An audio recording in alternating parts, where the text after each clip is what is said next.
It was Wednesday about 6:15 p.m. We were just doing our normal thing, sharing a beer together. And my staff members ran inside and said that Geoff was having a seizure. His arms went forward, he locked up, was biting his tongue, and he was literally in the middle of a sentence.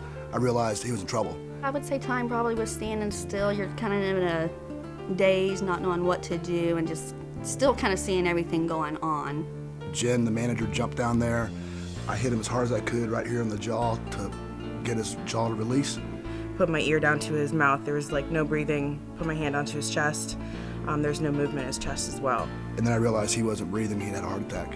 It happened literally in the middle of a sentence on a normal Wednesday evening without any indication. As soon as everything happened, it was sort of as if like something else took over my body and was just like, okay, this is what you need to do. This is what you need to do to stay calm. And it just was weird how it just flashed back from years from doing CPR to I know what I'm doing.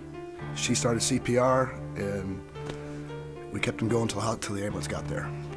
Over half of the individuals that experience a sudden cardiac arrest or sudden cardiac death event never have a cardiovascular symptom beforehand.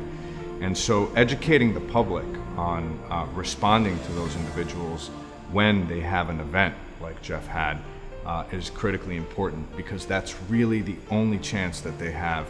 We'd get his heart started, and of course the condition he had, it wouldn't keep itself going, so he'd turn back the color purple and he'd stop breathing again. I remember literally trying to force thoughts out of my mind that Geoff just died in my arms. Shelley, Jeffrey's fiance, called me and said, we're taking Geoff to the hospital.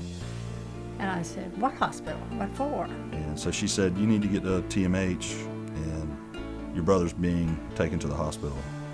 I remember pretty much all of it, seeing his face, the way he looked when he was on the ground and everything. My older brother, he's strong as an ox.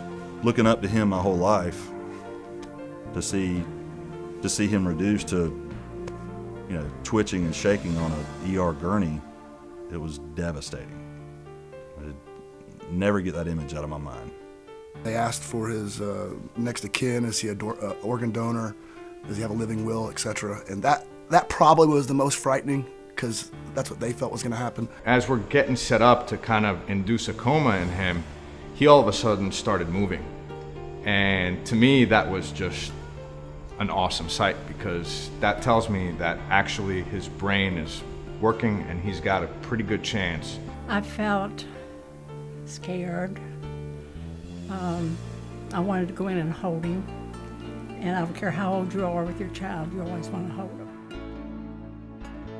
For me, dropping dead's the easy part. For those that were left behind or could have been left behind, that's where it's really difficult and still very hard for them. They didn't know the extent if he had any brain damage or anything like that, so you're wondering, is he going to be okay? Is he going to be normal? I had no idea why I was where I was at. I gathered that I was in the hospital, something like that had happened, but why? For what reason? No clue. I asked him if he knew who I was, and he did.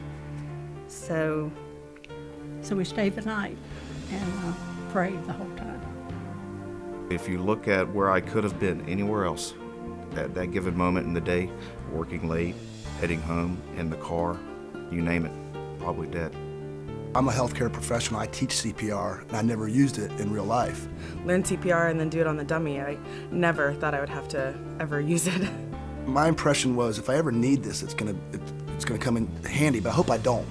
And it could be a stranger, in New York City. It could be your fiance, spouse. Or it could be your mom or dad at Thanksgiving. You really don't know. And that's why that training's so important. You never know when it's your time to save somebody's life. And that's what it boils down to with CPR. In the case of sudden cardiac arrest, the immediate response by bystanders is the most critical component.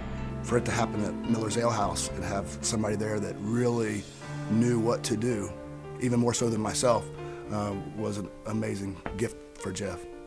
Guardian angel, miracle, whatever you want to call it. It was a miracle. Someone wasn't taken off this earth because someone read a book somewhere or someone took a class somewhere on CPR and made them stay on this planet.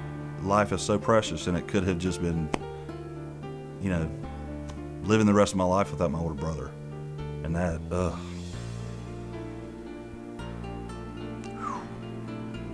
Without all the work that they have done, that educated all of the doctors, all of my friends that were surrounding me, the initial responders, without them understanding and knowing how to respond, I wouldn't be here. I would be dead.